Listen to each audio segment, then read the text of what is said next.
Good morning.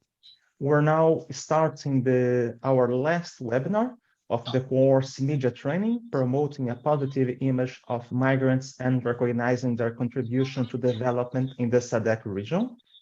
So today we're going to have another open discussion. It's going to be the third open discussion, similar to the ones we had yesterday and last Monday.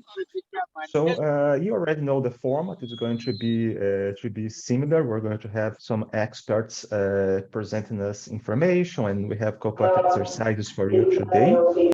And after we're going to have the discussion with our experts, Vince and Charles. We have a guest here from UNHCR today, and I'm sure that's going to be a very productive session and interesting as the one we had yesterday and the previous ones.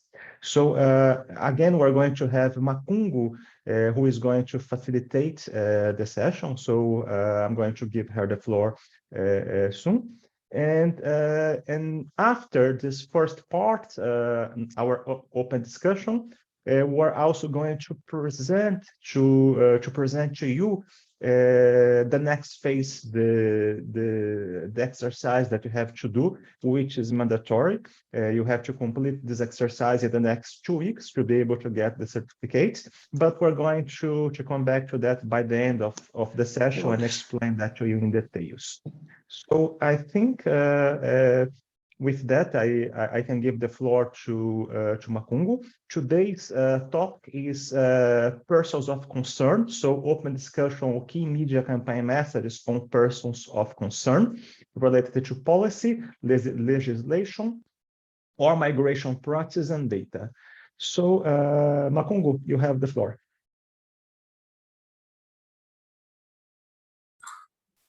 Thank you so much, Fernando, and good morning to our participants. Good morning to our resident experts, Vincent and Charles, and welcome to Samira, our colleague from UNHCR, who will be giving our presentation today on persons of concern as rightfully outlined by Fernando in his introduction. So today the presentations will, the structure of the session will go the same way as we've been doing the previous day.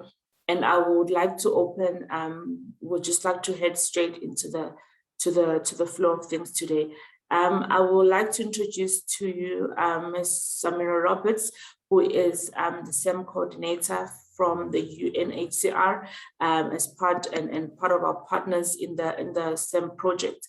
Samira today will be giving us a presentation, and she will be helping us unpack issues around persons of concern, which mainly includes refugees and stateless persons, internally displaced persons, and all the great information that she'll be sharing with us.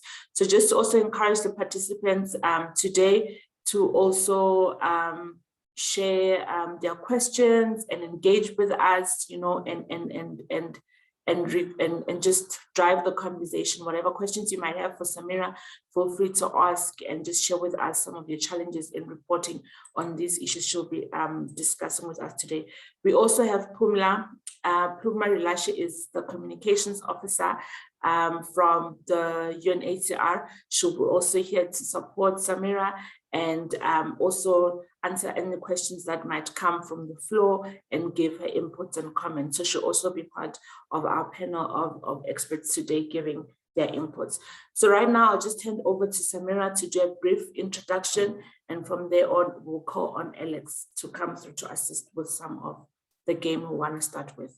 Over to you, Samira. Thanks. Thank you so much, Makungu. Good morning, everybody. Unfortunately, I cannot keep my video on because I have very unstable internet. So I just want you to see my face, then I'm going to switch it off. Sorry. So as already mentioned by Makungu, my name is Samira Roberts. I am the Mixed Movement Coordinator for the UNHCR based at the Regional Bureau in Pretoria. First of all, I would like to thank all of you for being here with us, as well as to ILO team for all the efforts made to organize this online training especially to Makongo. I'm here to represent UNHCR, especially to provide information around UNHCR person of concern, within the mixed migration, mixed flow context. Overall, UNHCR exists to protect and assist everyone who has been affected by forced displacement. As UNHCR, our mandate is very clear and specific. Our mandate is the 1951 Convention and its 1967 Protocol, which are the only global legal instruments explicitly covering the most important aspects of a refugee's life. Furthermore, UNHCR is mandated by the United Nations General Assembly to identify and protect stateless people and to reduce and prevent statelessness. And finally, we also work for the protection of internally displaced persons.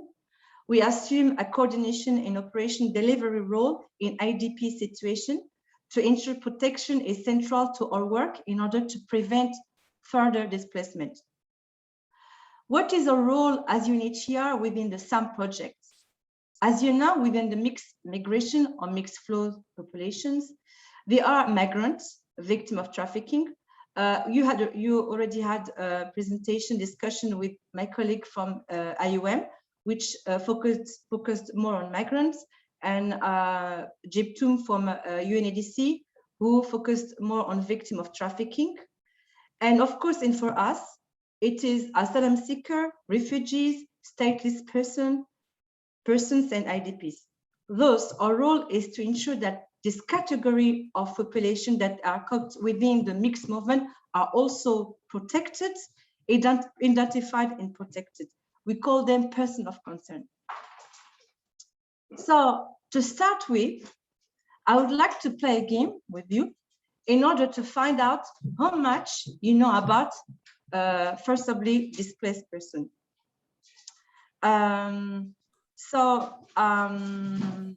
To you, Alex, over to you. So Alex will be, thanks Samira, Alex will be assisting us. We'll be doing a Slido. I know most of you are now familiar with Slido. We used it in our very first session when we opened the training. Alex will be sharing his screen and there'll be questions that pop up. I'm just gonna drop in the chat the link to the Slido. That's when you can log on. So just click on the link. It will lead you to a live poll and then just answer the following question. The first question we have is, Elaine came to the Greek island of Samos alone. She left her country, Cameroon, because she is homosexual. If she has stayed in Cameroon, she would have been killed. Who is she? So select the answer you think is correct. I'll give you a minute to log onto the Slido. Just click on the link. You can also access it with the hashtag MediaSAMM, but the link should be able to, yeah, and then we can start the poll.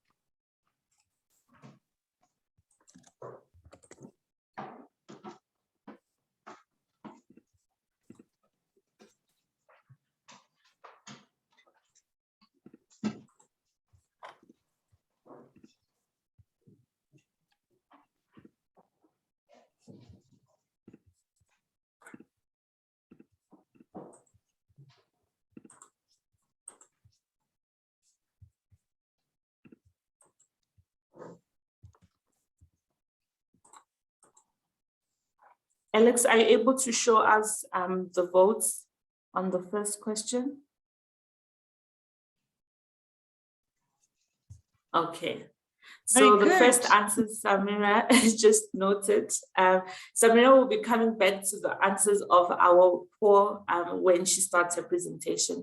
So asylum seeker currently has 100% of the votes. Yeah, so let's go to the next question. Thanks, Alex.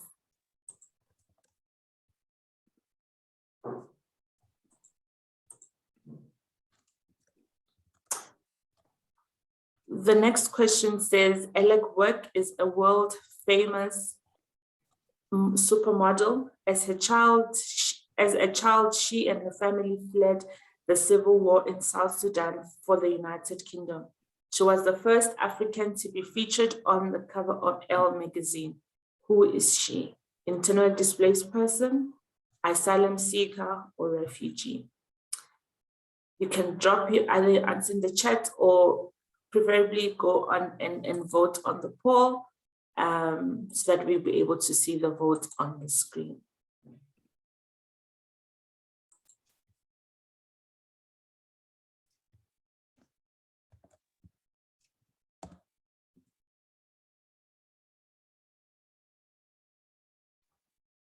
All right, refugees got 100% of the votes. I think our class is too smart. Alex, you can go to the next question. I'm sure Samira is taking notes of all these answers. The third question says, Rachel was forced to flee with her parents. Rachel fled to another province. She has not crossed an international recognized border. Who is she? Please just refresh your poll and submit your answer.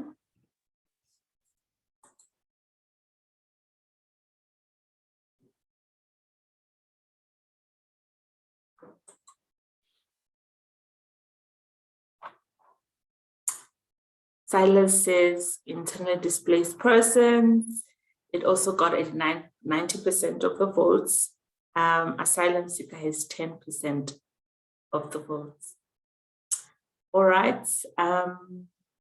Rachel we're not sure whether she's an internally displaced person or an asylum seeker. Samira will be able to assist us with finding the right answer.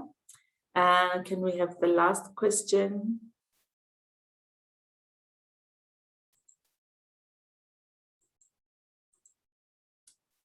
The last question says, I came to Turkmenistan with my children from Azerbaijan for permanent residence in 1993. I got married in Turkmenistan, got a residence permit, but I didn't change my Soviet passport for a new Turkmen one in time. Who am I? Who am I? Am I an internally displaced person, a stateless person, or a refugee?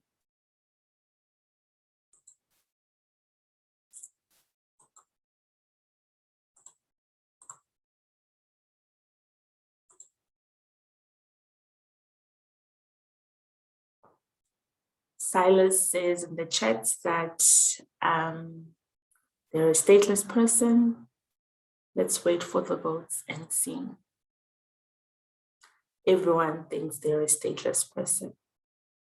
All right, I think this brings us to our short poll around trying to get to know if we understand who persons of concern are and the different classifications of persons of concern. And right now, we will just thank Alex for assisting us with our Slido exercise. I think it was great to see what people are thinking or their understanding around persons of concern and who is who, and how we classify persons of concern. Right now, I would like to hand over to Samira again to now go into depth into answering some of these questions that we saw in the Slido and giving us information and background information around persons of concern. Over to you, Samira. Thank you very much, Makongo. Thanks a lot, colleagues. I think, yes, Makongo, they are very smart. There's only one question that was not, I would say, 90%, but between, was it asylum seekers and internally displaced person? Maybe, as said on the question, she hasn't crossed the international recognized border. She is displaced within the country, so she cannot be asylum seeker, but she is internally displaced. I think to provide further information and explication, I am going to do a presentation that will help to better understand. Is it okay, Makongo? Yes, it is, Samira, you can go ahead. Let me share, can I share my screen? Yes, you can. All right, let's do that. Can you see my screen now? Not yet, Samira. Let's try again.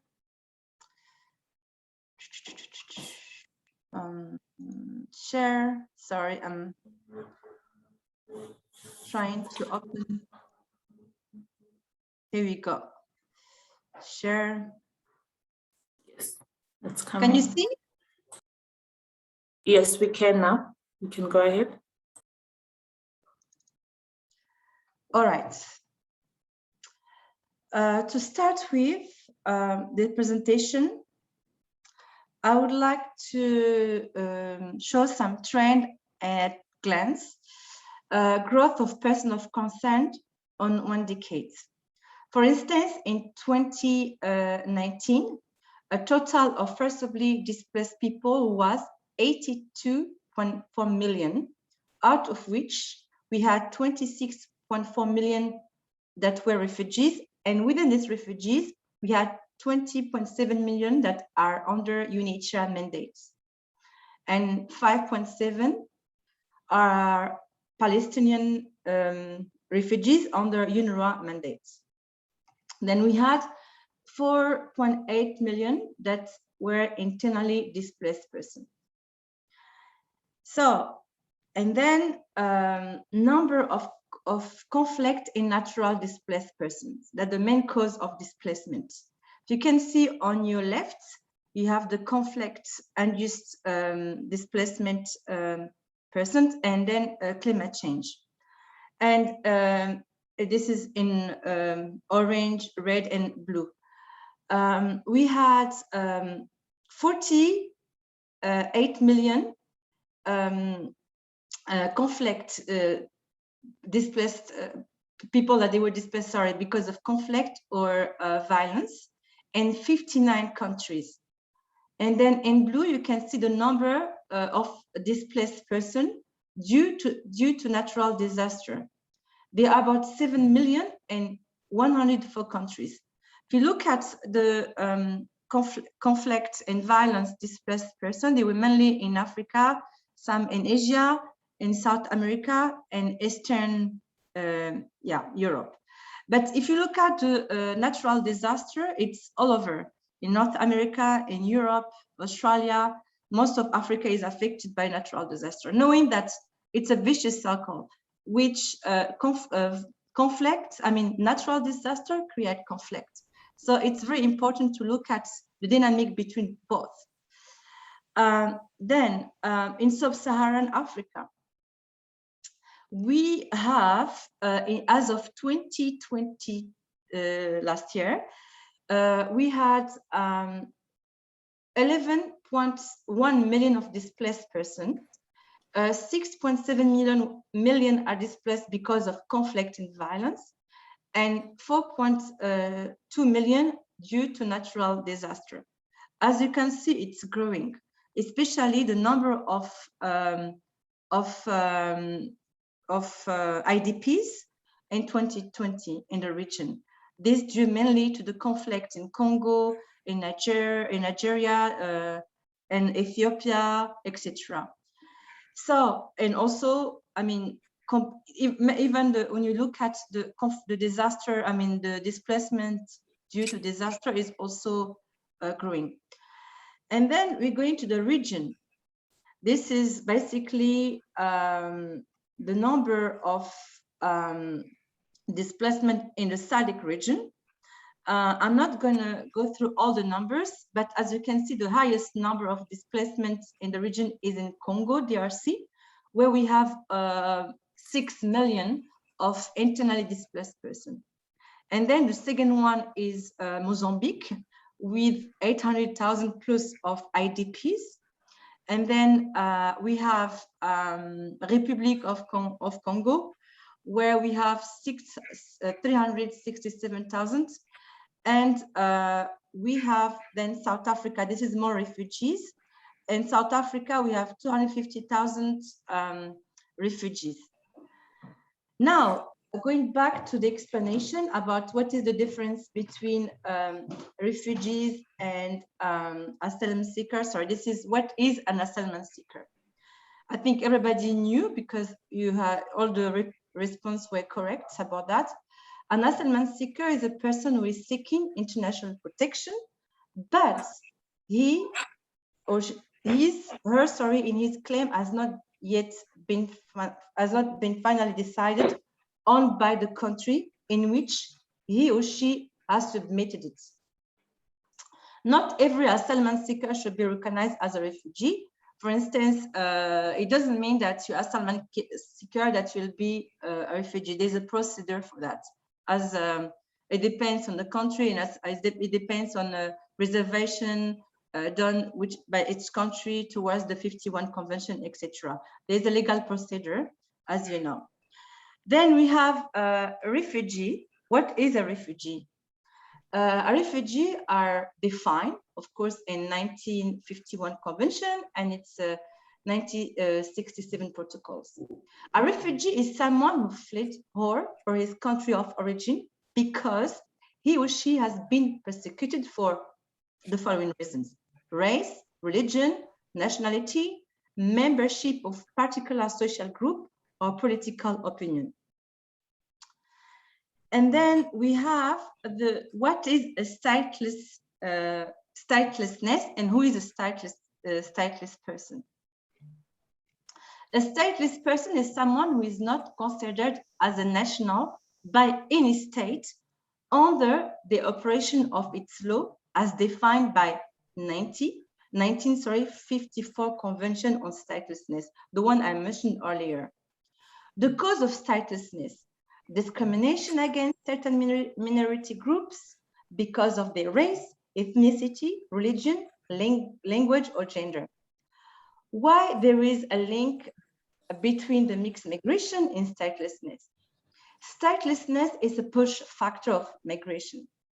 For instance, in this region, we have an example of Madagascar, where there is a case of the Karana ethnic group. It's a minority of Indo-Pakistani origin who have lived in Madagascar since before the independence in 1960.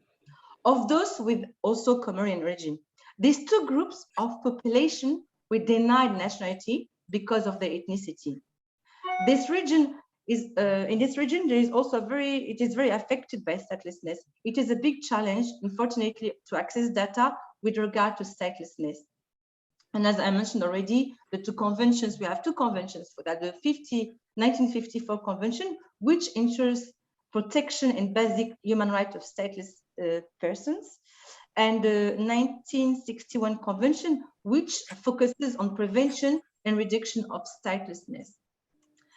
And here we have what is an IDP, internally displaced person, a person who have been forced to flee his or her home or place of residence because of armed conflict or natural disaster, but very importantly, has not crossed an international recognized border. It's still in his country. There's no specific mandate for that. The primary responsibilities belong to the state they are from, but it is important to say that, first of all, I would like to say why we're looking at IDPs within mixed flows.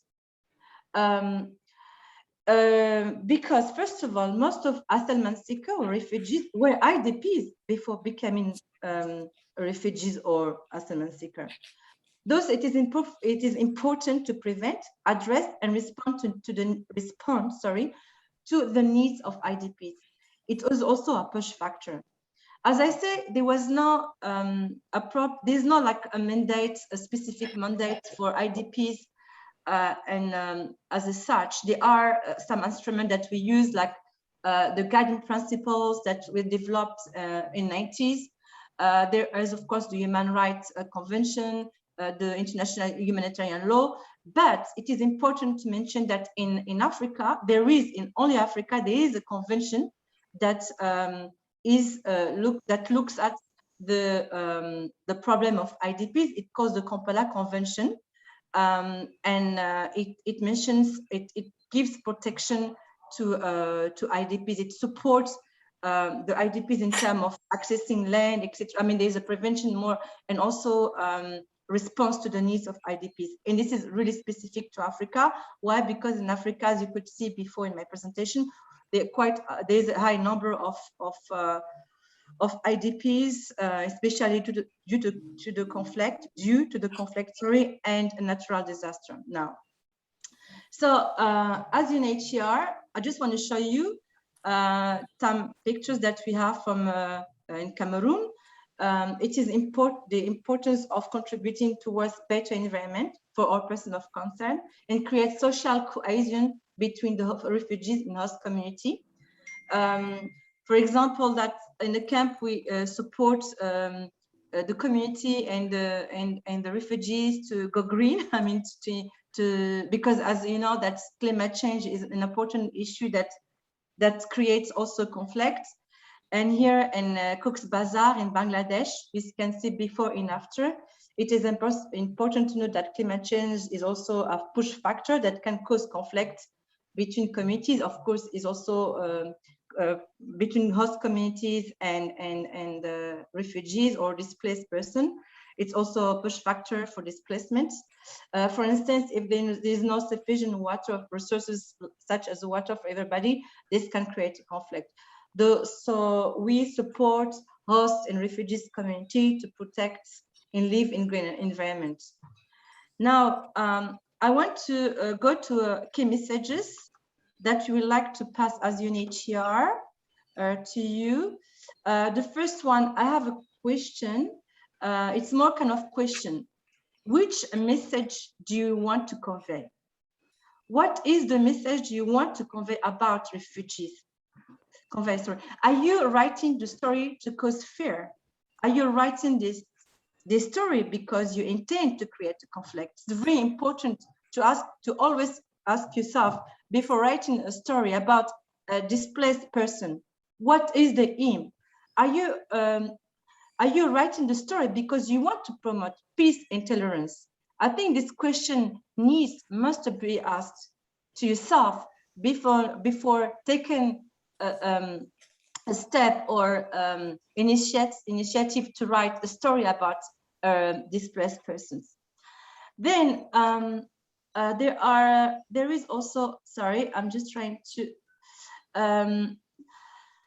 refugee can be precarious, in a precarious position, and identify themselves, can put them and their family, their community in a difficult situation. So it is important to be clear about who you will be identifying, how you will be identifying them in the story.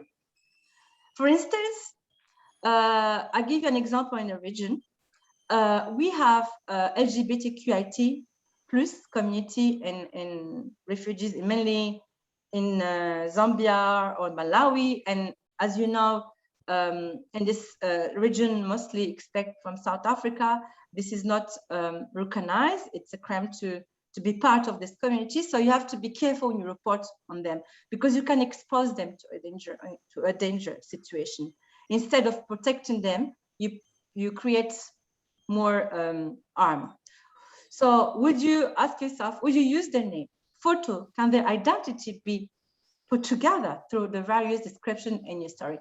And this is very important. And also, before doing that, always ask the person of concern that, if possible, if they can share, or if first, it is primordial.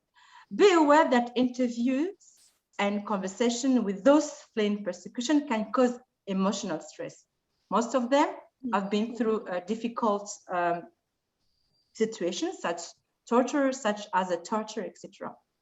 Particularly, of interviews are prepared to discuss post-trauma. Let them know the topic and issues you hope to cover in your interview in advance, so they can be prepared to ask the question.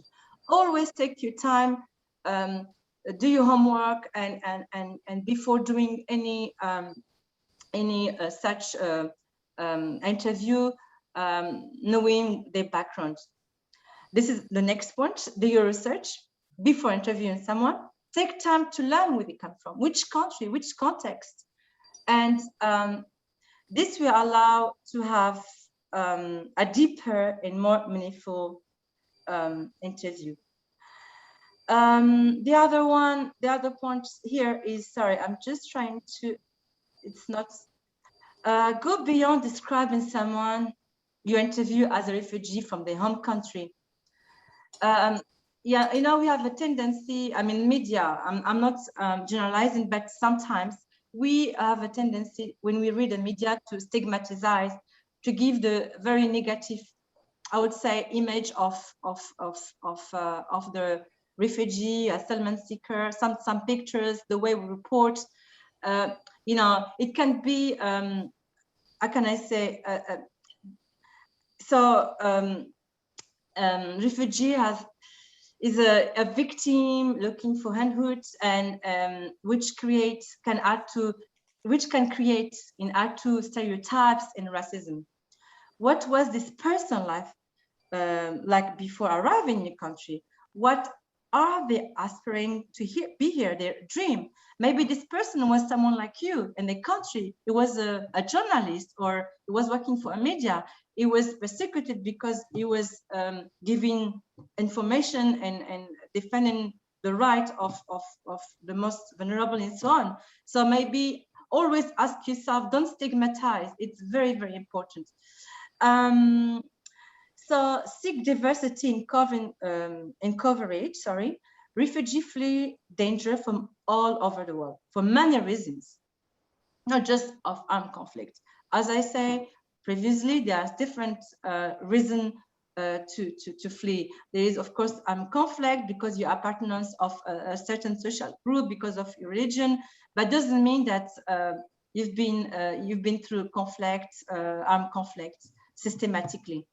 Social unrest, of course, persecution can cause people to fear for their safety. So for that, you can refer to know better, to have, I mean, this is again, it's all linked. This again goes back to knowing your subject. You know, we have as UNHCR what we call the portal that provides comprehensive information and data around the world. So it is important always to refer to this to get information. And I'm sure in some countries also they have their own national database that provide information on refugees, on displacement. So it's important to know the causes. For example, if you target someone coming from Iraq or as a refugee, it's important to look at what is the situation. Okay, because, or Syria, of course, because we look at Syrian refugees that I'm referring to there, because we stigmatize, it's all about conflict, and we have tendency to put in one box.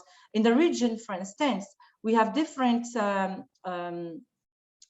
also type. We have, of course, armed conflict, Congolese, but there's also people that they flee because of their social partners, because of the statelessness. So it's important to know each case before, not each case, but the context before reporting. It is also important to have more media coverage, looking at challenges that asylum seekers face in the country of asylum, which means like I explained before, each refugee before becoming a refugee, they used to be asylum. There's a path, there's a procedure, there is a way. So so it is important to look at all the aspects, all the process from leaving from leaving the country where they come from, or even for IDPs leaving their community, to the way they are they become refugees. As I said before, a refugee, an IDP, yes, most of IDP become refugees, but there is a process. They become IDP within the country. Briefly, they are asylum seeker. In some time, when they are asylum seeker, when they wait to get their refugee status, it takes time because of the procedure of the legislation of each country. Some country and they don't have access to work. So it is also important to show the reality around what the situation is. I think that's it for my side. I want to show you before that, sorry, next slides. Here, success story, because as I said, often we see negative stories about refugees. This is someone, a refugee. His name is Dr. Emmanuel Taban. Found his way to South Africa through inclusion. Inclusion is very important. This is also what we do. And we support as UNHCR through pledges, through our partnership with different development actors. It's also part of the SAMM project. If you look at the project we are working on mixed migration. So support, so through inclusion was supported from the government of South Africa and its people. So he fled South Sudan. He came here as a refugee, as a asylum seeker. He was a asylum seeker, and then he became refugees. He said, today I'm a pulmonologist in South Africa. He's a South African citizen. I'm making a difference in society, creating jobs, empowering local people, and paying taxes.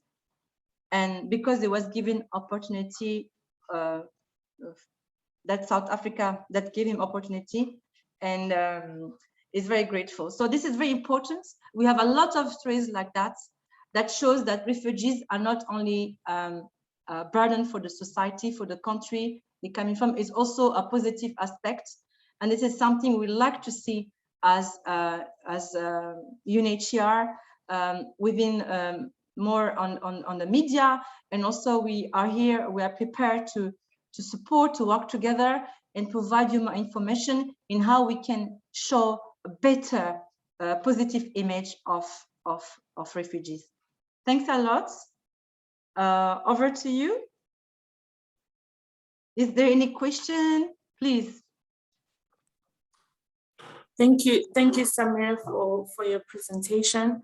I see there is a question already by Ashok in the chat. I'll just read it, and I'll also encourage other participants to also start dropping their questions in the chat. After this, our resident experts, Charles and Vincent, feel free to come in to add your inputs from Samira's presentation and also to assist in answering the question.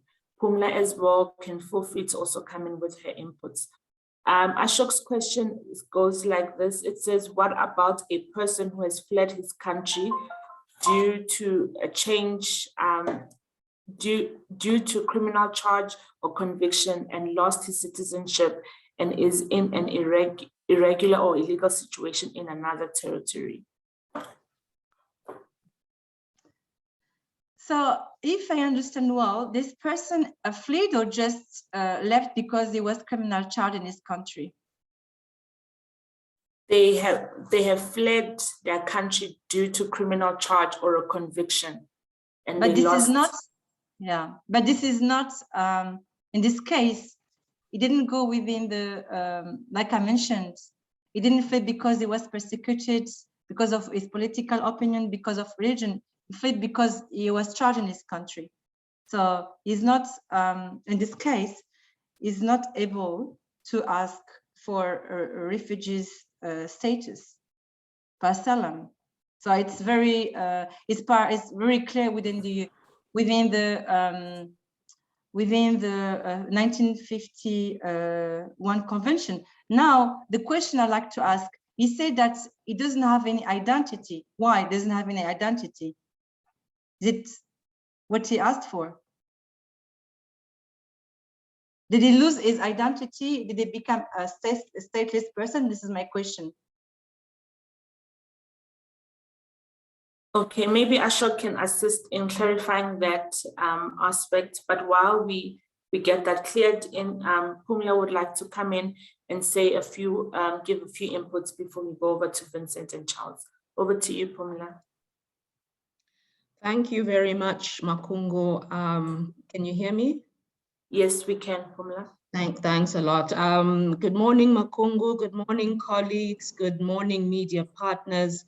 It is indeed a great privilege for UNHCR to be engaging with you this morning on refugees and other persons of concern. And thank you very much, Samira, for a very comprehensive presentation in definitions of persons of concern as well. I just want to, my contribution at this point is really to speak to our media partners in that the numbers, the figures that had been shared earlier on in the presentation, the 11.1 million, the 6 million, those are very scary figures and quite intimidating, I would assume, to the public. But basically, I think our message at UNHCR is to translate these figures into human beings, because those behind every single one of those figures is a person like you and me, is a family like you and mine that basically wants an opportunity to become self-reliant, to be protected by the laws of their country, etc., etc. So I think going forward, what we basically are aiming towards in the short, medium, long term is to partner, to have an effective partnership with the media, to join forces with us in leading and changing the narrative that currently exists. I think even globally and locally in South Africa, at least being based in South Africa, you know, the negative stories that we keep on getting, not only about refugees, but also about the host community, you know, amongst whom refugees live. We know in South Africa, we're dealing with issues of intolerance, but it's not just a South African problem, it's a global problem, growing nationalism across the world. Anti-foreigner sentiment has increased. Some governments are literally pushing back against people crossing into their countries and so forth.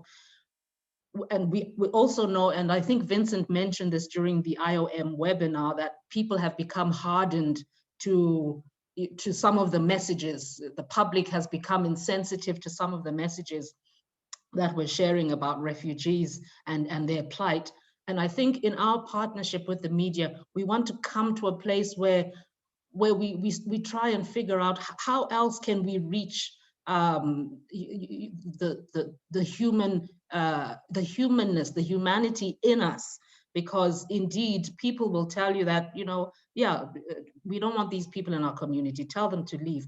But how else can we change the narrative? How else can we partner with yourself so that people are more considerate, are more sensitive to the plight of refugees and other persons of concern? How do we generate the empathy that's required for people to have a rethink in terms of their approach towards refugee? And in that, how then do we work together to mobilize the necessary action that's required to support some of these people of concern? Of course, refugees are considered burdens in many societies, but I think the last slide that Samira showed in her presentation is an illustration of, you know, what can happen if persons of concern, if given the opportunity, not everyone, of course, but if given opportunities, people will rise to the occasion. People will become better persons, and they will be positive contributions towards society and things of this nature. At the same time, I think in addressing some of the anti-foreigner sentiment, it's important to hold a mirror up to these people so that South Africans, for example, realize that there is a positive contribution coming from such and such, or from some of these people. We know that in some of the communities in which refugees have businesses, some communities will protect the refugee in their midst. And for me, as partners of the media, I would like to challenge the media to also tell the stories in another way, to come at these stories in different ways. Why is it that those communities will protect those particular foreign nationals or those persons of concern? What is it about them that the community feels that that this individual is ours, he's one of us, you know, he's welcome in this community. So I think just to end my little spiel here, it's and perhaps just to discuss this further, how can we begin changing the current narrative that's out there, where we have a situation of us and them? The problem is them. They're the problem. They should leave the country.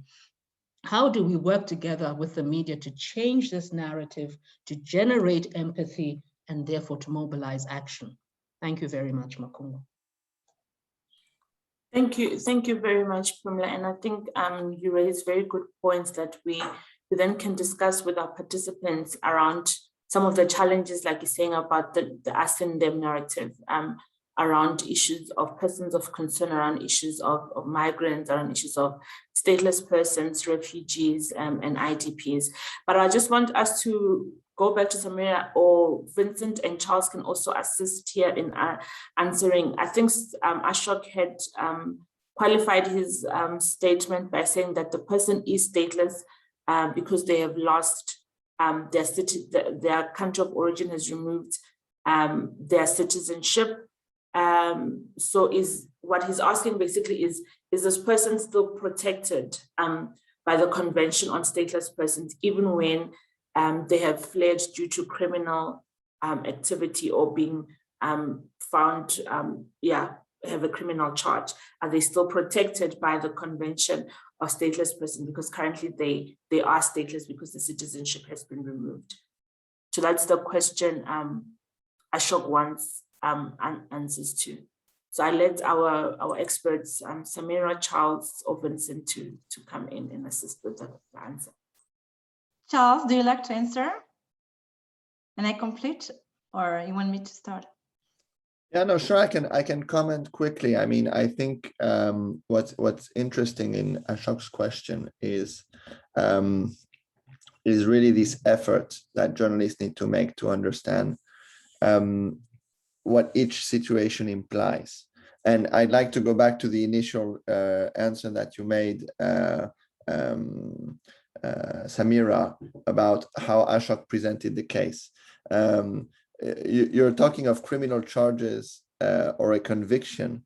I think in the perspective of the Geneva Convention or any analysis, what will also be looked at is whether these charges are motivated by some reason. For example, if the person you are talking about is a political figure who is being convicted in a trial that will be judged by another country to be unfair and therefore to be politically motivated, maybe he would have some standing to actually claim asylum and suggest that the conviction is actually a politically motivated conviction, and therefore that he has fled his country because he feels that he is at risk because of his political activity. So it's always very difficult to look at a situation, let's say from the vacuum, and say, oh, if someone leaves his country because of a criminal conviction, he falls or does not fall within the Geneva Convention. By the way, and this was a topic of discussion recently in my home country, where the Ministry of Interior compared the figures, the average rate of acceptancy of asylum claims in our country in comparison to a neighboring country, which were quite different. In one case, it was 30%, and in the neighboring country, it was 50%, which would imply that even though the countries are bound by the same convention, the process of granting refugee status going through different authorities might lead at times to different conclusions. So we shouldn't necessarily look at refugee status as something simple and systematic. And also that's why I'd like to stress the role of journalists because in many instances, actually, asylum seekers can support their claims by documenting their experiences through reports that have been made by the media. Hence the importance and the critical role that journalists can play. And I'd like to go back to a part of the discussion we had yesterday, when we were talking not necessarily about victims or survivors of trafficking, but what happens before someone finds himself or herself in that situation. And I think that's where the continuing about the layers of complexity, if you would want to be able to document these stories correctly in your country, you would need to be looking at a multiplicity of situations and factors. You have to understand the geopolitical events ongoing in your country and neighboring countries. And you really have to be able to also maybe understand what's happening in your country and could create situations of forced displacement and possibly refugees elsewhere. So I think my last answer, Ashok, would be to be careful about linking, let's say, criminal charges to a specific status. In appreciating someone's situation, that situation can evolve over time. I remember a couple of years ago in Tunisia, a quite important case of a Tunisian woman which had been trafficked to Lebanon for sexual exploitation. When they came back to Tunisia, they were initially convicted in Tunisian courts, and also by the media and by public opinion, because there was a general understanding that what they had done going to Tunisia for sex work was considered to be criminal activity.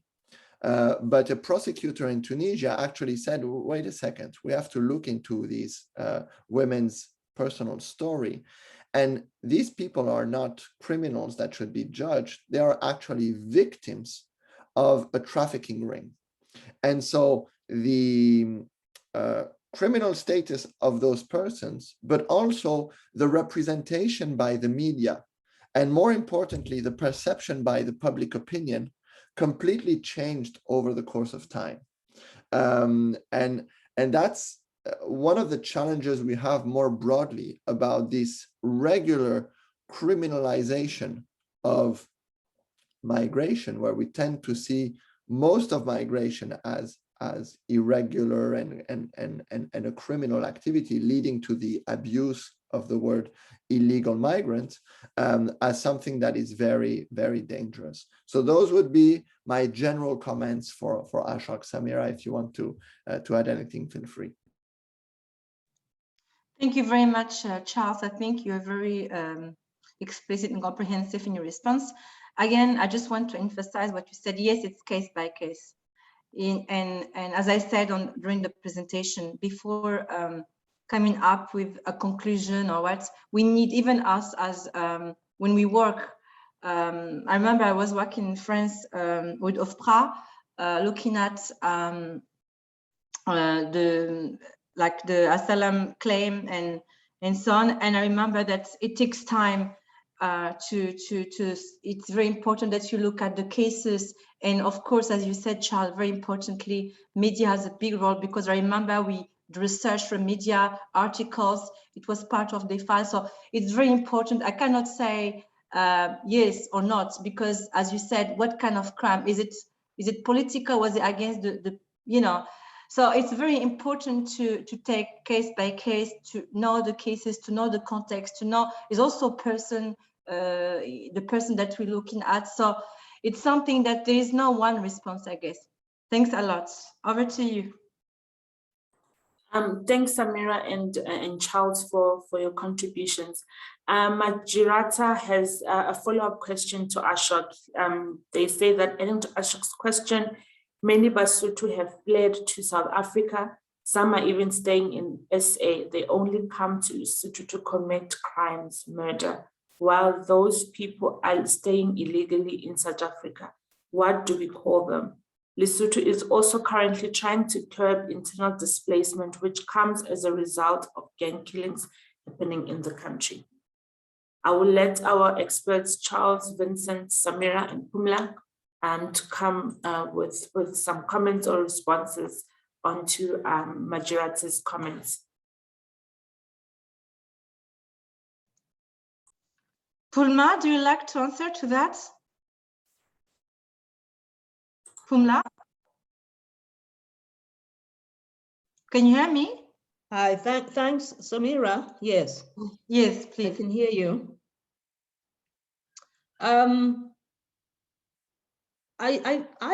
Well, my interpretation of the question, many Basotho have fled to South Africa, but these are still Basotho citizens, and I'm not a protection expert, so Charles and Vincent and Samira yourself, I think you can pronounce on this, but my reading of this situation is these Basotho are nationals or citizens of the country who have crossed into South Africa and are using South Africa as a base, I would assume, as a springboard back into the country to commit crime.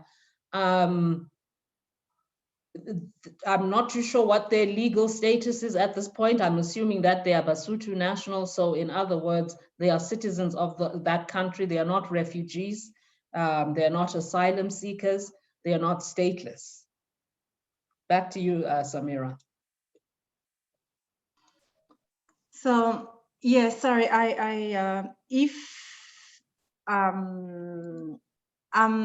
what can I say there? It's, as Pulma said, they are not statelessness because they've got a national citizen from where they come from.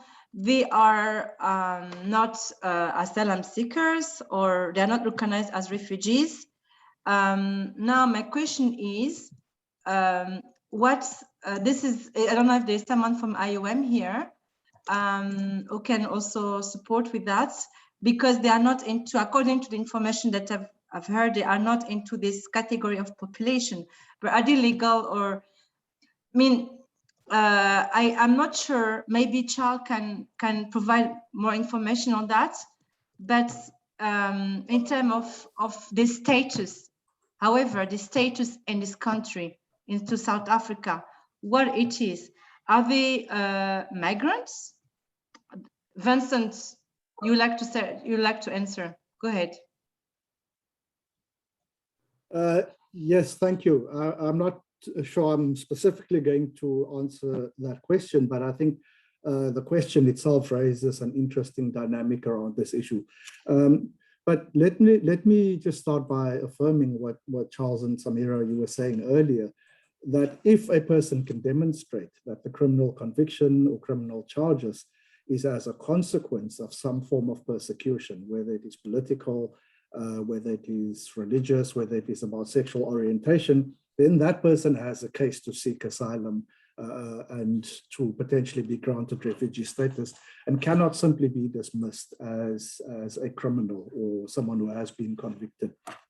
In terms of the question from the colleague from Lesotho, that sounds to me like a slightly different case, because here the persons you describe, or the way in which you describe it, seem to be engaged in criminal activities, and the charges or the potential charges have nothing to do with their political position or their religion or any other grounds of persecution. So it does seem to be a more straightforward case of people engaging in criminal behavior. But this is the dynamic that it raises, and this is where we face challenges in terms of migration, is we conflate, we mix up the immigration status of people with the criminal activity. And so typically in this case that's being described, is the way in which that story usually would be reported is these are migrants who are criminals, right? And so we conflate, we mix up the issue of migration with the issue of criminality. And so I often make the argument, when we talk about migration and when we talk about people committing migration offenses, they need to be separated. Those offenses need to be separated from actual criminal activity, such as murder, cross-border crime syndicates engaged in gun smuggling, engaged in all sorts of things. And the difficulty is for journalists when they report on this story, do you treat it as a migration story, which most often journalists actually do, or do you treat it as a criminal story? So they happen to be Basotho. They happen to be using South Africa as a place to hide out. But actually what they are doing is they're committing crime. In what you're describing, they're involved in committing murder and so on. So the issue here should be treated as a criminal issue as opposed to a migration issue. And I think, again, the point Charles was making is when we think about these things, we have to be very careful in lumping things together, in jumping to conclusions.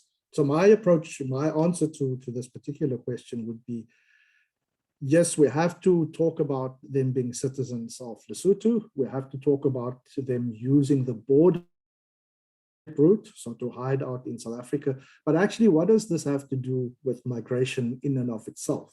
This is actually about criminal behavior and criminal activity, and the way in which over time we've actually pitched it. This will become an immigration issue, and then there will be calls for, we have to tighten our borders, we have to be more restrictive in terms of our migration policy. But actually, the issue being dealt with here is a law enforcement issue. Again, a good example from Lesotho is the cross-border stock theft. And this, whenever we talk about migration between South Africa and Lesotho, this issue comes up. Yes, but if there are less restrictive measures in place, if there's free movement between Lesotho and South Africa, won't this encourage cross-border stock theft? Maybe, because people now may have the right or may find it easier to move between the two countries. But stock theft is a law enforcement criminal matter. It's not a migration matter. And the point here is we cannot think about migration as a means to do law enforcement. Migration policy, migration legislation is designed to regulate the movement of persons. If those people happen to be criminals, then the law enforcement agencies need to kick in. They need to deal with those. And of course, we can use, to some extent, we can use our immigration policy and immigration procedures to help combat crime. But our primary instrument for combating crime should be those that the law enforcement agencies are dealing with. We should not be designing our policy or our practices in relation to asylum, in relation to refugees, in relation to migration, based on suspected or actual criminal activity. And again, when reporting on this, it's just very clear that the Basotho being described in the question should be talked about not primarily as migrants, but primarily as criminals who happen to be moving between two different countries, because that helps to clarify the issue. It helps to separate migration issues from cross-border criminality and so on. Makongo, I have a few other things to say, but I'll say it a little bit later. All right, thanks, Charles. And I think one takeaway for me from Vincent, from what you, Vincent, and Charles have been saying throughout, is we must separate the issue of migration from criminal activity. If we must address it, if it's crime, we address the crime and not try to link a status to the crime, because in that way we lose, that's when we start having the negative side of reporting, because we automatically attach criminality activity to issues of migration. I see Samira has a hand, and there are a few questions and comments in the chat box. So Samira can come in and then we'll address the questions, and then we'll get back to you, Vincent, with your further comments. Samira. Thank you very much, Vincent and Makongo. I just wanted to also, I think I raised my hand a bit earlier because Vincent has said it all. I mean, we have confusion, like don't look at the status, or we stigmatize. There's a lot of stigma around. It is a crime. We have a tendency, I mean, the media sometimes, and also the society has a tendency to go to the easiest way, meaning, okay, there's a crime. The refugees or asylum seeker or migrants as such they are the one to blame. And sometimes we make a quick, can I say, make a quick conclusion about that. And it's very important not to mix everything, not to mix migration and criminalization. So this is very important to separate both. It's not because he or she is a migrant that she's criminal. So so it's very important to look at that as well. Over to you, Makungu. Thanks, Samira. I see Ashok has a question. I'm not sure if it's a statement or a question where he says migration can also be linked to crime. I don't know, maybe while we're still talking about the Lesotho example, maybe our experts can try answer. I'm not sure if it's a statement or question, whether can migration be linked to crime, or Charles can come in and assist with that. Yeah, I just wanted to follow up quickly on Vincent's comment, and I think it's a good moment to introduce a document some of you may know, and then I'll try to address also Ashok's question. The question of how the media and journalists report on migration in general, and more specifically also on asylum seekers and refugees, has been around for some time now. And one interesting experience was the experience in Italy around 2008, when at the initiative of the UNHCR office in Italy, and alongside with the representatives of editors and journalists, they decided to come up with a short code of conduct, code of ethics on reporting on migration and refugees. It's called the Charter of Rome. It's a very short document, but to my knowledge, it's the only explicit code of conduct, ethical code, that specifically looks at asylum seekers, refugees, victims of trafficking, and migrants. You'll see that the recommendations are quite short. There's 4 of them. But it's what's really interesting is the dynamic around it, and also to understand why that the media landscape in Italy decided to have such a code of ethics. It came from the fact that there was a growing number of migrants within the Italian population, and a growing tendency from Italian media at that time to stigmatize and scapegoat migrants and refugees, especially with regards to criminal behavior, where basically when a migrant, an asylum seeker or a refugee would be involved in any type of criminal activity, sometimes very minor criminal activity, the headline would be very harsh and would really stress the migration status as the responsibility for that crime.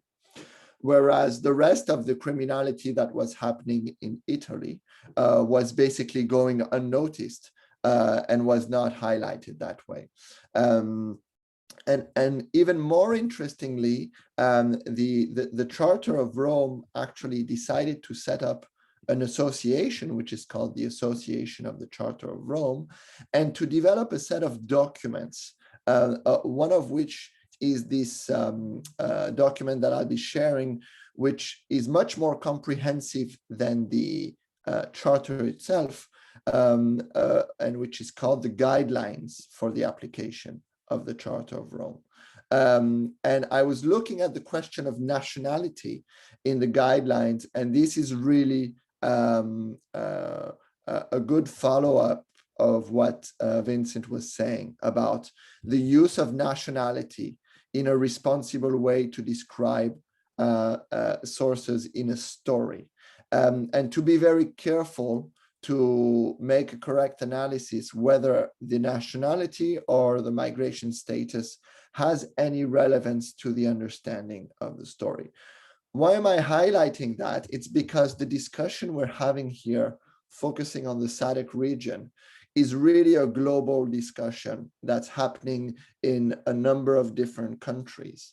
And if we look back a little bit in history, we've seen in many instances that the constant scapegoating of communities, whether it is based on nationality, on migration status, or on religion, is something that really fuels the worst type of behavior.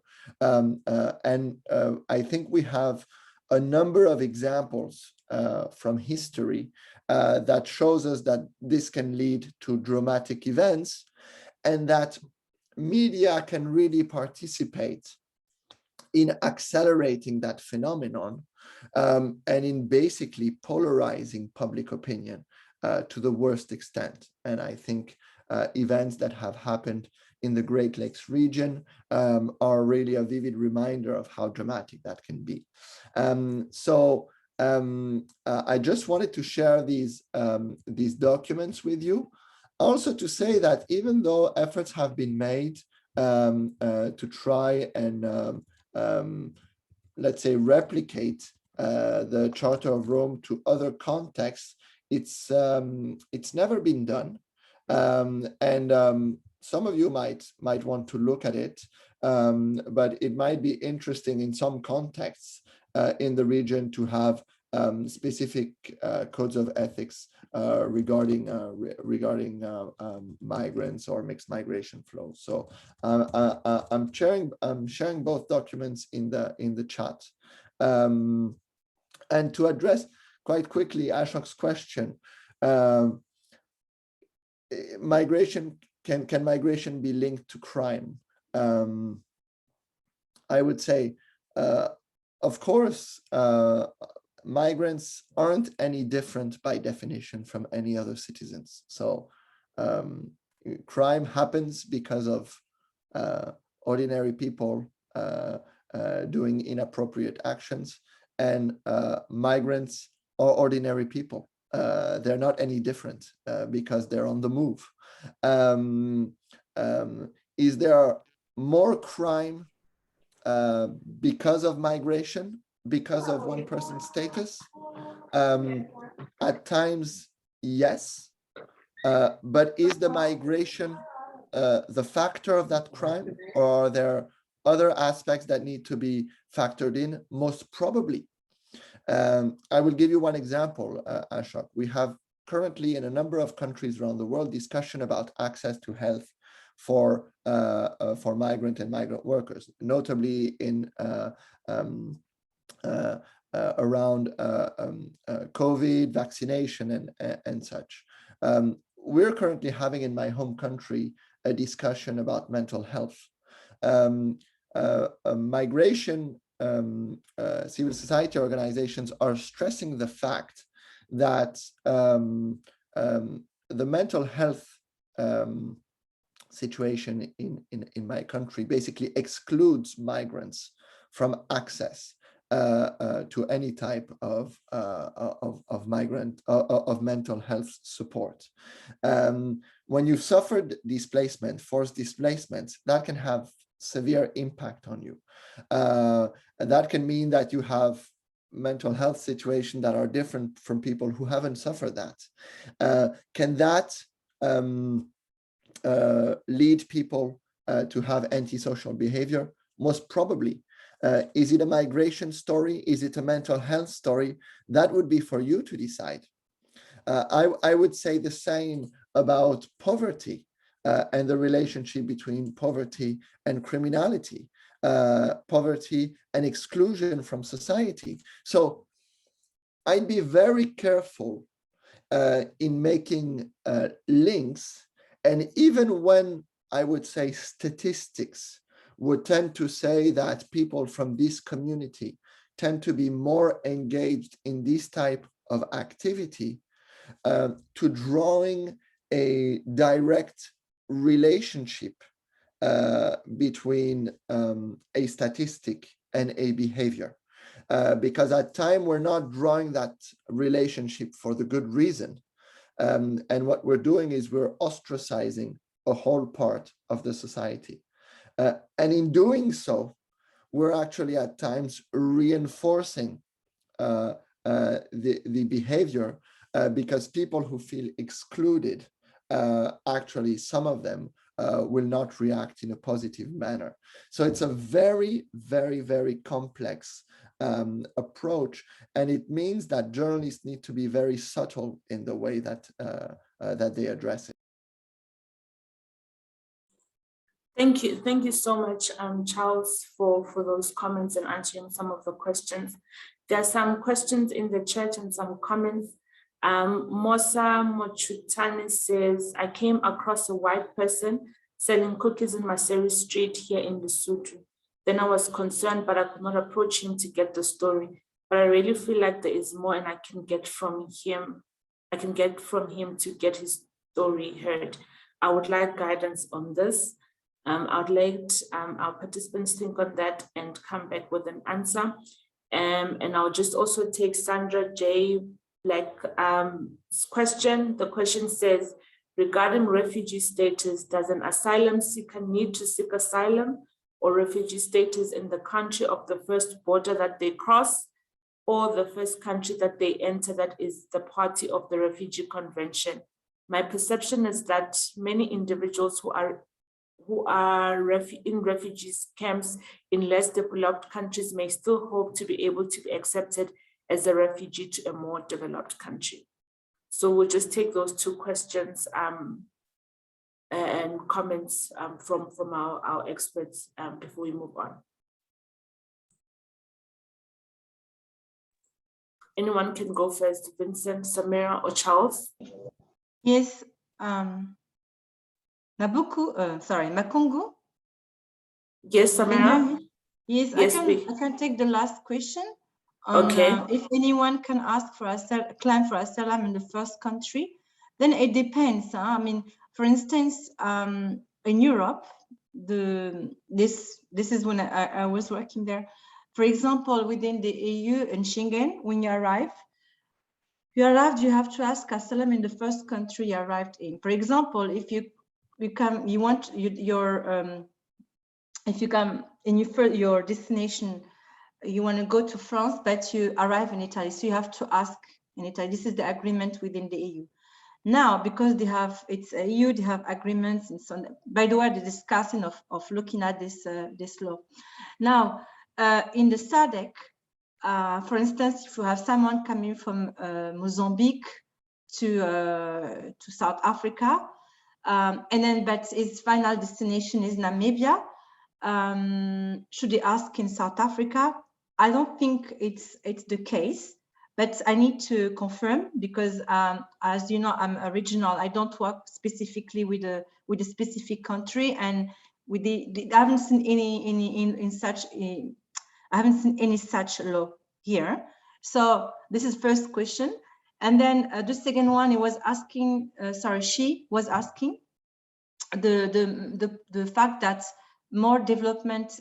I mean, the countries in Africa take more refugees than in development country. First of all, why?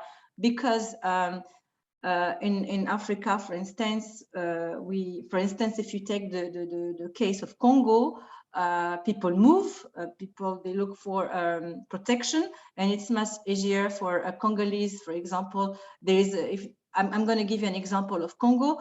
There is what we call prima facie. Instead, when you arrive, I mean, this is very technical in terms of when you claim for asylum, so I don't want to go into details. There are a lot of procedures there. For example, if you have a group of persons that there is a war, like let's say between South Africa and Mozambique, there is an attack. We have 20,000 people that arrive in South Africa. So there is, they're going to go in a camp. There will be, so this is what we call prima facie. But then, yes, going back to that, because geographical situation, it's in terms of moving, it's much easier for a refugee to run to South Africa if he comes from Mozambique than going to Europe. So this is one thing, knowing that there was a crisis also in Europe with the Syrians. So there was also, that's in 2015. So this is what I can say about that. Thanks a lot. Over to you. Thanks, Samira. I see Charles and Vincent both have their hands. I'll just let them go one after the other. and we can take the last 2 questions for the day.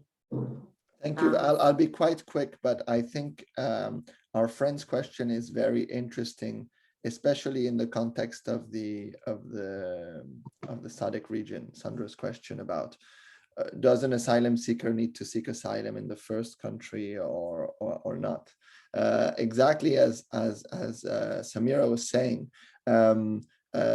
this is more of a policy option. And what we're seeing, for example, when we look at another regional authority like the European Union, the European Union is kind of blocked in a corner currently, because migration flows, because of the geographic landscape of the region, tend to arrive by specific entry points. And so what we are witnessing, if the Charter of Rome was first designed in Italy, it's because Italy is today the main port of entry and has been the main port of entry for refugees coming into Europe for several years now. So that means that at the regional level, there is extreme pressure on one or several countries, where countries who are further down in the region are less concerned by this issue. The problem that we have been seeing at the European level is the lack of political cooperation at the regional level to have a regional response to a regional challenge. I would say challenge rather than problem. And so this is very interesting at the Sadaq level, for example, to say, or by the way, at any regional level, to say, we've come to understand over time, especially since the Second World War, that we are more adapted to respond to some challenges at the regional level than by trying to respond to these challenges at the individual national level. If we try to tackle climate change at national level, each one with his or her own approach doesn't work exactly the same way as if we look at it on a regional or a global perspective, because rivers and mountains and volcanoes and earthquakes don't look at the planet on a national basis. They behave at a regional basis. And if we don't have a continuum of activity, if we have a country that decides to put dam all around a river, and then the next country is dependent on that activity, a regional approach would be much more coherent. And what we often lack is regional approaches in terms of dealing with migration, real regional strategies, I mean. And so very interesting to look at how the media is covering this. If you look at the media in Europe, for example, every country's media landscape tends to say, we are overwhelmed with the number of migrants or refugees coming into our country. Everyone sees it as something overwhelming. When you look at the numbers that Samira showed at the beginning of the day, this is not the reality at the global level. And it's very difficult to go beyond this initial reaction to say, okay, how, as a region of 350 million people, do we decide collectively to face this challenge? After it's just Sandra policy decision. We can say, well, we are not going to take planes exclusively in the first country. We are going to have a dispatching mechanism where when someone arrives in Italy, he can maybe present his claim in Italy, but it will be processed in another country. And while it is processed, that person will be sheltered in another country. And therefore, we are going to alleviate the pressure from the Italian economy, and we're going to have a better management of this situation. And as journalists, you can absolutely put those questions in the public debate about how should we manage this situation at the national and or regional level.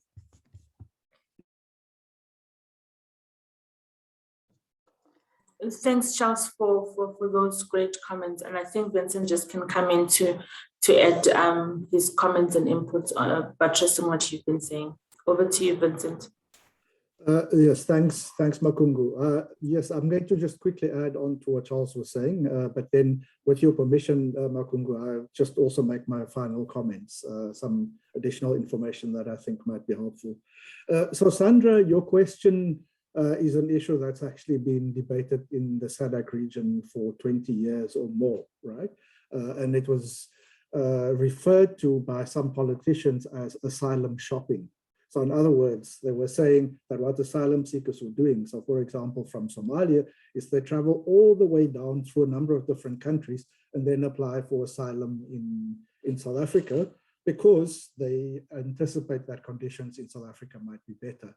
Or if they apply for asylum in one country and then discover actually it's not great here, then they leave that country, they go to another country and apply for asylum again.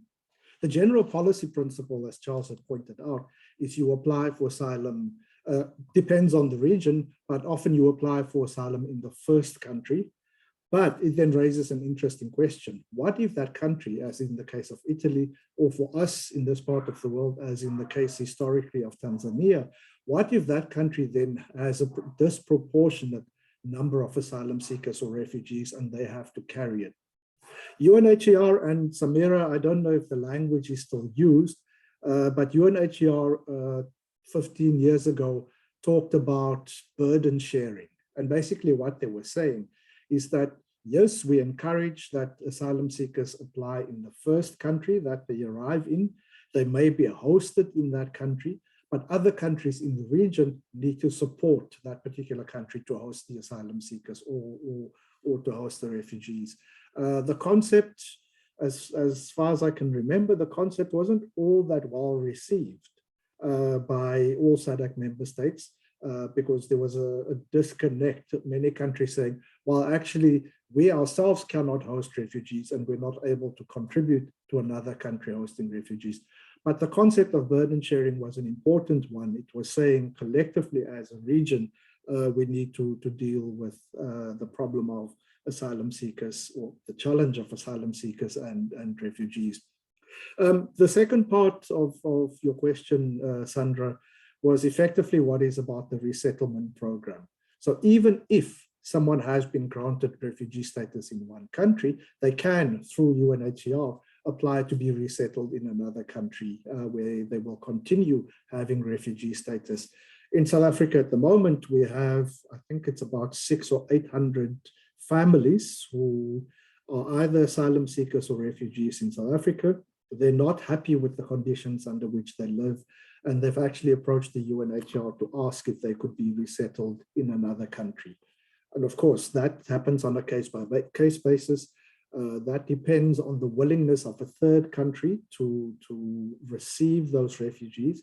But it is possible when someone has been granted asylum and refugee status in one country that they can actually then move to a third country. But that's an ongoing dynamic. And I think what's important, as Charles was pointing out, is to encourage states to actually collaborate on addressing the challenges related to asylum seekers, refugees, and internally displaced persons as well. So it doesn't become the burden of one or two states to carry. I just quickly want to add on, just add a few things into the pot as far as information goes. So Samira was talking about the UN Convention on refugees. There are two other instruments that I think are important for journalists to be aware of in the SADC region. The first one is what was originally called the OAU, the Organization of African Unity Convention on specific problems relating to refugees in the African continent. And essentially it recognized that the UN Convention effectively places the responsibility on the individual to demonstrate persecution or risk and so on. What African governments were saying is that very often the displacement or the status of refugee or the need to seek asylum arises out of a much broader conflict where an individual may not be able to demonstrate personally, I'm being persecuted or personally I'm at risk. But they said we need to address the fact that a lot of refugee movements within the African continent actually is as a result of war or instability or conflict. And the term that they use, which technically, in theory at least, someone should be able to make an argument that they would qualify as an asylum seeker and subsequently refugee status. The term used by the OAU was events seriously disturbing public order. And so it's it expands the basis on which you can apply for asylum beyond individual persecution because you're part of a specific political party or member of a particular social group and so on. So it's important to just throw that into the mix. Related to, I think it was in 1998, the second instrument, the Sadaq Declaration on Refugees, where there's a principled commitment by Sadaq member states collectively to respond to the challenges relating to asylum seekers and refugees. Based on that, almost all SADC member states have ratified the UN Convention, almost all SADC member states have ratified the OAU Convention, they've signed on to the SADC Declaration, and almost all member states have national policies and legislation pertaining to asylum seekers and refugees. So the point I'm making is there's a legal framework within the region that actually allows when you're writing stories about asylum seekers and refugees, it allows you to make the links to what are the international and domestic obligations that states have in dealing with asylum seekers and refugees. And just one final point is we also have to understand the political context within which issues around asylum and refugees are being addressed in the region. Remember that technically, when granting someone refugee status, what you're saying is that the government of that person is unable or unwilling to protect that person. And so effectively, and this is a broad issue I'm raising, and I'm raising it because it helps us to understand why sometimes it's so difficult for people to go through the process of applying for asylum and being granted refugee status. And someone raised this question in the forum about refugees in South Africa, Zimbabwean refugees in South Africa and in Botswana. The political context is states are trying to work together. Historically in the region, there's been a lot of solidarity between member states. And for one member state now to grant status, refugee status to someone from another member state is often seen, and I've heard some politicians commenting on this, is often seen as not the thing to do because we are trying to work together as states. We do not want to disrupt our relationships because you're basically saying your own state is either unwilling or unable to protect you. And so it's a political issue that has to be dealt with that I would argue is a very sensitive issue, but we actually see it coming out in rather than granting refugee status, we create all sorts of other mechanisms. We provide humanitarian assistance, we create special dispensations, we make certain allowances for people seeking asylum.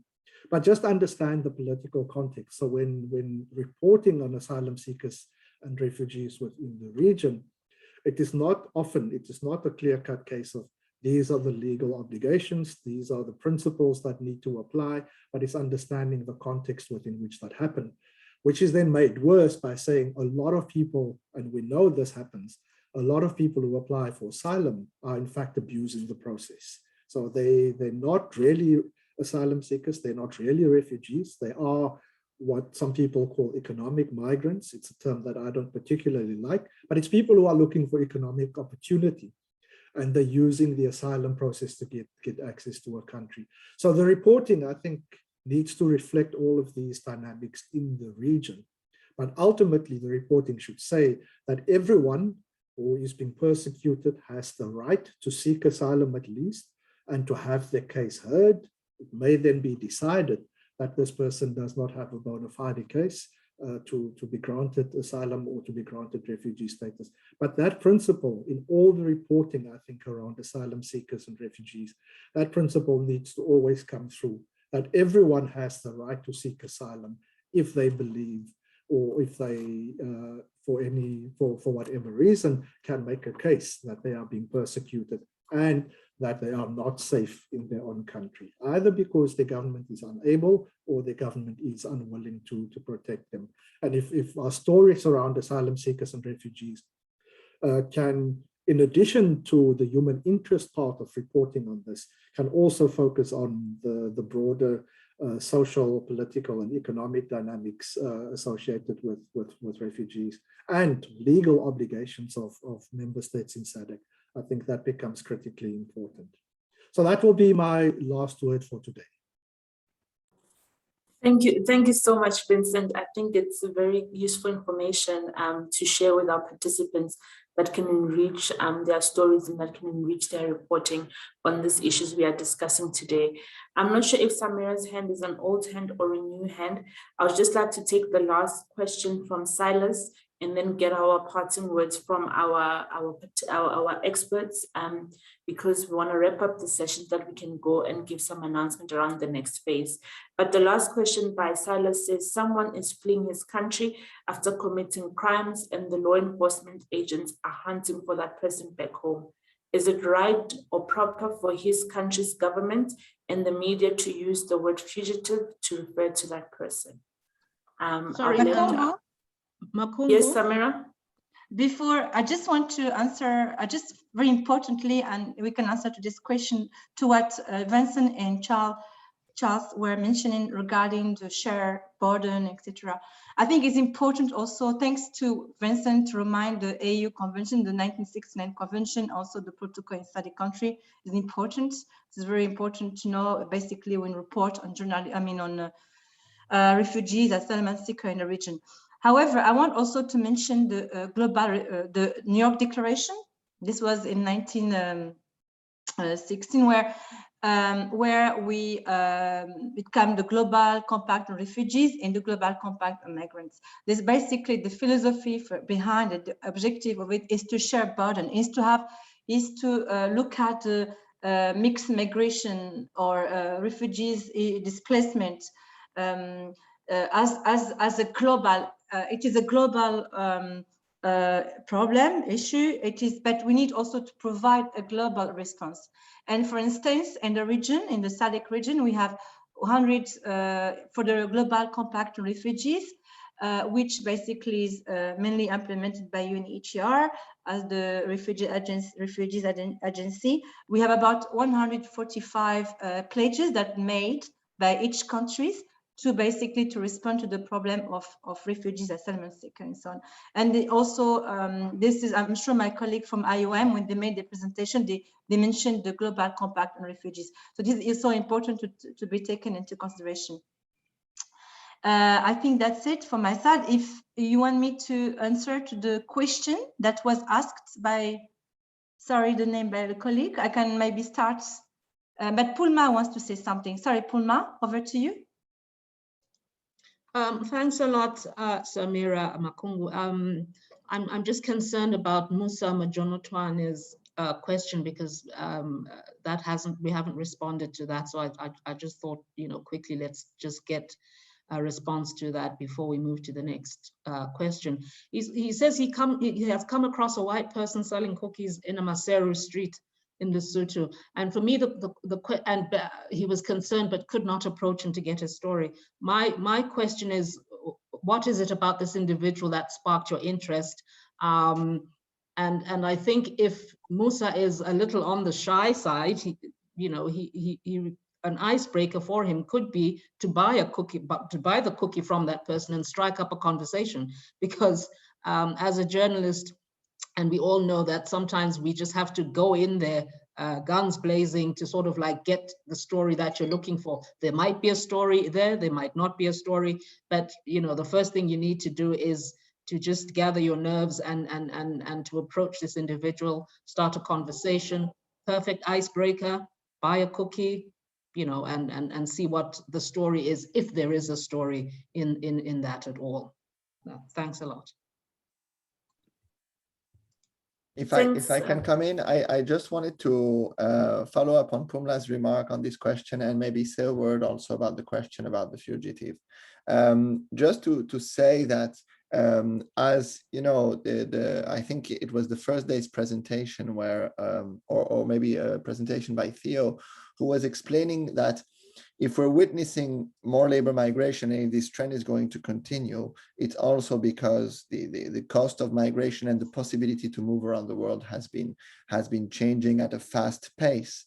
And just want to highlight, because the purpose of this project isn't just to identify the good ways to report on the situation today.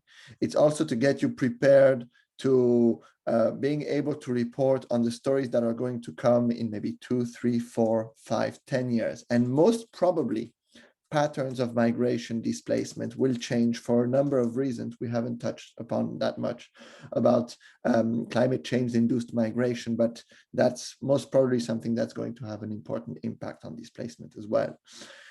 Recently, I've come across sometimes some very surprising figures, such as the fact, for example, that in the Darien Gap in Colombia, which is one of the bottleneck of Latin America before going to Central America, one of the first nationality that you will find currently is Senegal.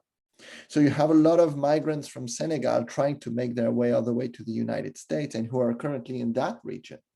A couple of months ago, one of the first nationalities in Mexico were from Romania, from Eastern Europe.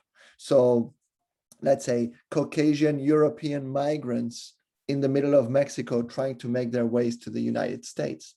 A couple of years back, after 2008, 2009, when there was a strong economic crisis in Spain, there were many irregular migrants in an irregular administrative situation in Morocco. So that would be, let's say, the reversed migration flow of what we were used to seeing of Moroccan being in an irregular administrative situation in Spain because of this economic situation. In terms of burden sharing of refugees, and asylum seekers, we've been seeing increasing number of voices in Europe, for example, calling for the analysis of asylum claims to be processed in third countries. For example, countries like Rwanda in the Great Lakes region were named, where basically countries would offshore their asylum claims so that possible refugees wouldn't necessarily come into Europe, but would be treated in third countries. What I want to say with all these different examples is that we should be very open and curious, and also trying to investigate on the diversity of migration flows. Yes, maybe that person that you saw in the street has an unusual, not the common story, but maybe that story is an interesting story to look at because it's unusual for you because it's not being reported in the media. In French Guiana, right next to Brazil, we see a number of people from Syria actually going to French Guiana to try and make an asylum case to get refugee status to come into Europe. I think in the Sadaq region, you have the Comoros archipelago, and a number of people actually try to go through Comoros to get into Mayotte so that they can claim asylum maybe, or get access to citizenship in France, and afterwards look to make their journey into Europe. So and a further invitation to look at the complexity of migration, and that's why also it's so interesting, and to bear in mind that it is a fast evolving situation, and that the experts that are in the room are contacts that you should keep because they can help you understand these evolving situation. Now, going and trying to address the question about how do we name that person who is on the move, maybe who's been involved in criminal activity, is he or she a fugitive? And should we characterize him or her that way, especially if the governments are characterizing that person that way? I would invite you to make as a journalist, your own representation of how that person should be called, and to be careful of systematically matching the way the government or, let's say, politicians are calling this or that person. Especially because, as we were saying earlier, answering Ashok's question, the criminal activity can be related to some form of persecution, which is actually an important element of that person's designation. So, as a journalist, I would not conflate the way the government is speaking about someone and the way the media should systematically speak about someone. You have the possibility, and I think the duty, to also question the way the authorities are talking about a specific individual. And that can be true for the use of the word fugitive, but it can be true also for the use of any type of word. I don't think we have shared this resource with you today or since the beginning of the course, but a couple of years back in 2014, I worked with 8 UN agencies and important civil society organizations which work on migration to craft what is called a media-friendly glossary on migration. You have about 100 entries in this glossary. It is not a dictionary, so it's not definitions. What it is that it gives you context about the use of certain words. And at times, it gives you advice whether that word should be used or not. It also makes references in between definitions to see how words are connected. And lastly, it tells you whether a word has a legal definition in an international humanitarian law instrument or not, which is at times very important, because if a word is not defined in an instrument, like the word exploitation, which does not have a legal definition, that gives margin for appreciation of what exploitation is or is not. On the other hand, if a word has a legal definition, then we should try and stick to that legal definition. So I'm sharing that resource in the chat as well. Thank you so much, Charles, for those answers, and also for sharing the resource. I'm sure it'll be very useful to our participants and our media colleagues, particularly going into the phase 3, which we will now discuss of the training. I think from my side, before we get to the announcements and discussion of what will happen in phase 3, I'd just like to thank all our participants for availing themselves throughout the whole 2 weeks and attending the webinars, and also to our resident experts, Vincent and Charles, for your always ready availability to share your comments and inputs and to enrich the conversations.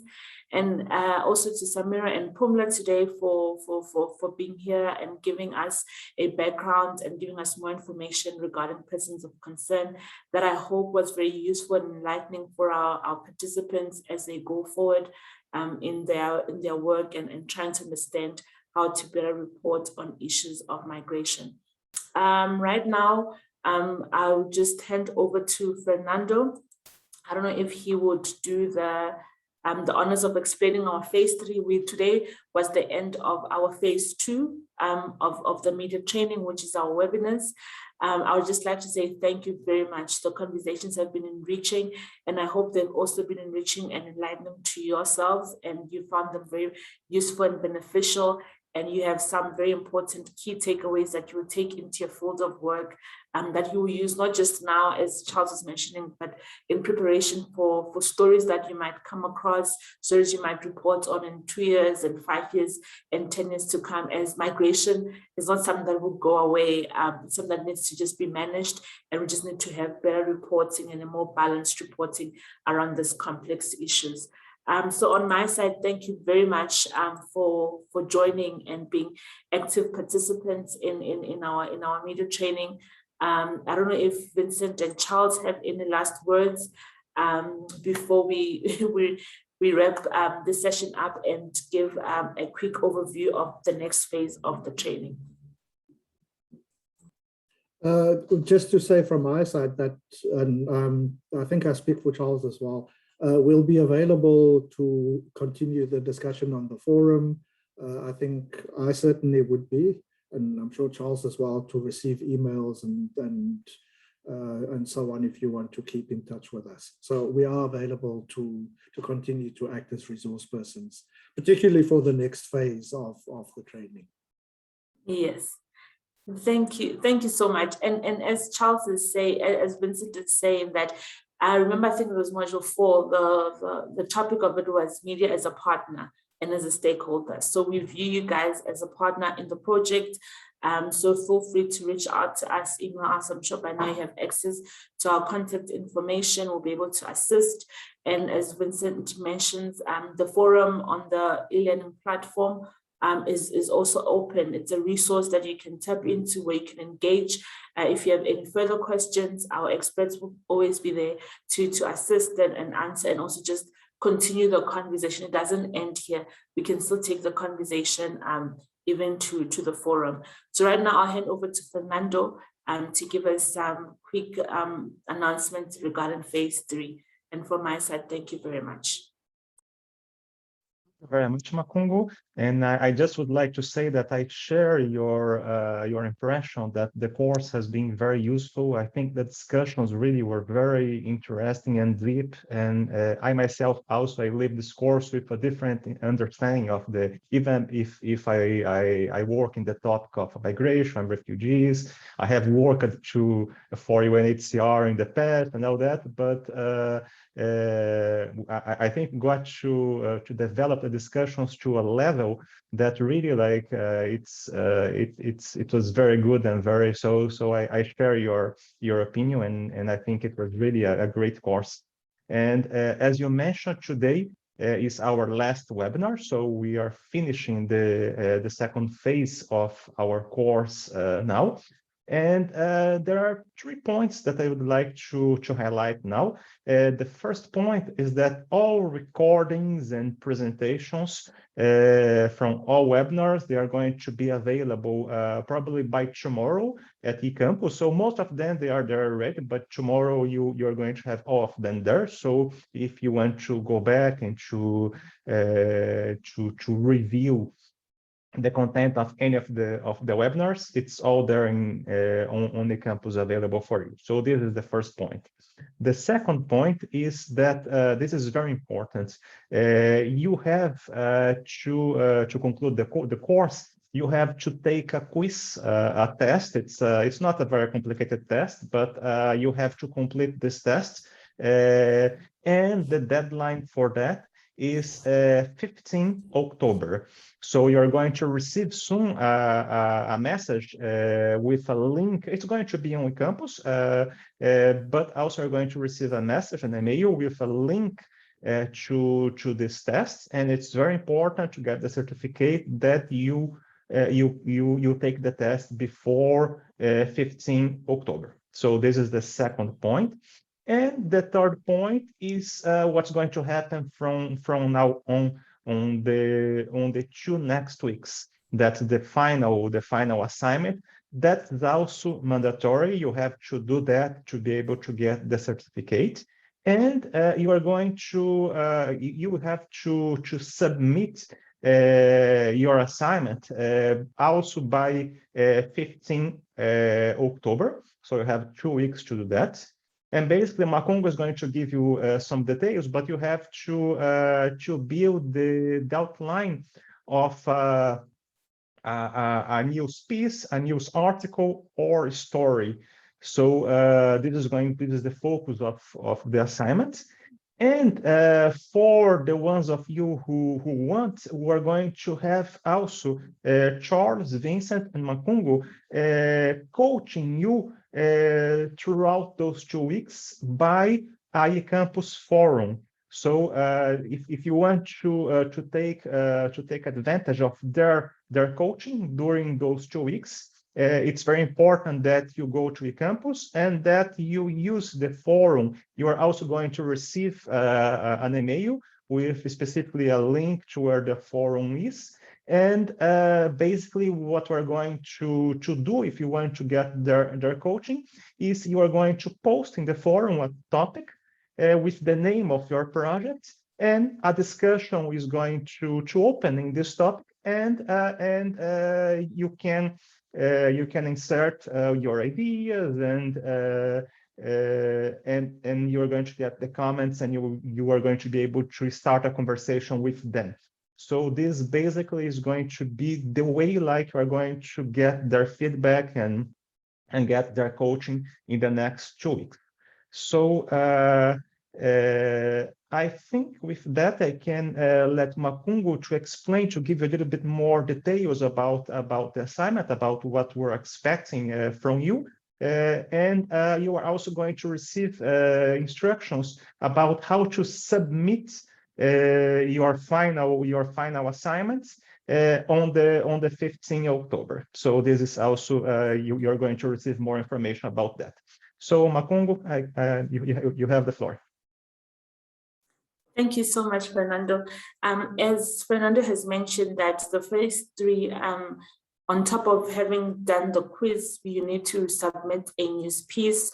It can be in any form, whether it can also be a radio feature if you work in the radio space, whatever media platform you work in or you have access to, you can use that.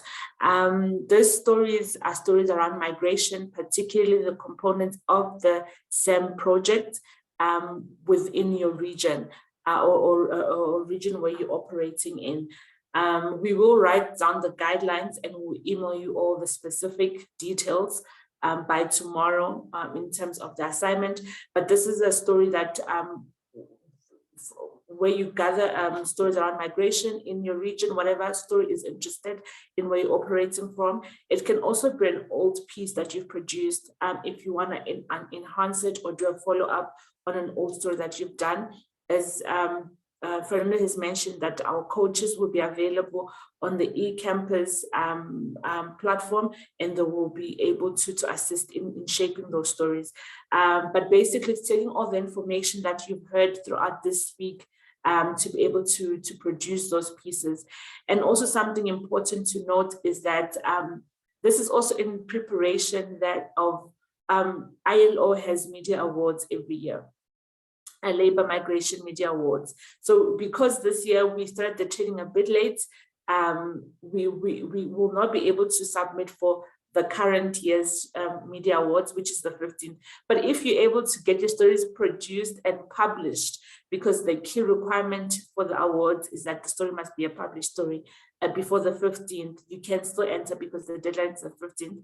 But we're also preparing you for the next year's awards, because next year we're going to be having 2 sets of awards. SAMM will be launching its first media awards on migration in the Sadaq region, and also the annual Global Labor Migration Awards, which Charles, by the way, is a judge in that panel. So it will be great for you to take advantage of this opportunity and use his coaching and share ideas with him in preparation for upcoming awards. But we're not very strict around you entering for this year 2021 awards. You can enter for the upcoming ones in 2022. But more details in terms of the guidelines of how to shape your stories will be sent via email and also posted on the eCampus, and feel free to engage us for any questions. I think Charles wants to add some input on that. Over to you, Charles. Yes, thank you very much, Makungu. I was going to mention the ILO Global Media Competition, so thank you for doing that. Just to say that as you get into this last phase and you prepare some of your own writing on these issues, some of you might already have some ideas. Others might be looking for what would be the good angle or types of stories you can do. The Global Media Competition, I'll just show you very quickly, has a web page with all of the information from the previous editions. So obviously up on top is this year's current edition. but there's also the link to all the different previous editions, and more importantly, to the previous winners of the global media competition. And why am I saying that? Because you will always have the links to these stories. And I would really advise you, and we can discuss this in the forum as well, to read some of these stories, because they will give you some really, really interesting ideas and ways to look at all of these issues through an unusual perspective. This is a story from Vietnam, trying to go to the root cause of a tragedy of Vietnamese migrants who were trafficked into the United Kingdom. Stories of migrant workers caught in the COVID mess, seasonal workers coming from Mexico going to the United States. There are stories about, most of them are about labor migration, but there are stories also about refugees. There are always stories that are quite complex, and if they've won this competition, it's because they were outstanding, both in the way they were presented, but also in the creativity of the ideas and the angle that was chosen by the journalists. So I would really advise to look at some of them, because especially for those who don't really know in what direction to go, that can give you some very interesting ideas. Thank you so much, Charles, for that. I think he will drop the link in the chat for you to go and explore those previous stories that won the competition. So we really do encourage you that on top of it being an assignment, as part of the course to receive your certificate and to do the story, but also think about some great opportunities like this. The competition is a very good opportunity. And also we will be launching the SAMM Media Awards next year. So look out for that in 2022. Since we have all your contacts and now you are our partners, and yeah, we'll be able to share and communicate with you on those issues. So yeah, I think that's about it from my side. It's just a very big thank you to our experts, to our interpreters, to ITC, and to every one of you who was able to join for the past 2 weeks. I know it might have been a bit of a stretch.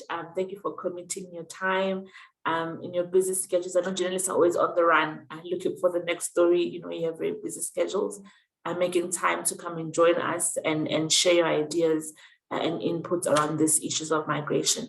And we just hope that we will start now, you know, creating balanced stories around the topic of migration, and we will start seeing ourselves as a partner in migration and as a very important voice, you know, in the migration topic.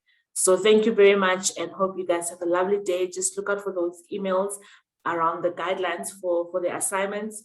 And also please take use of the e-platform on eCampus, which is always available for you. You can always revisit previous sessions, the live sessions will be posted there, the presentations and all the resources will be available on the eCampus. Thank you very much and have a lovely day.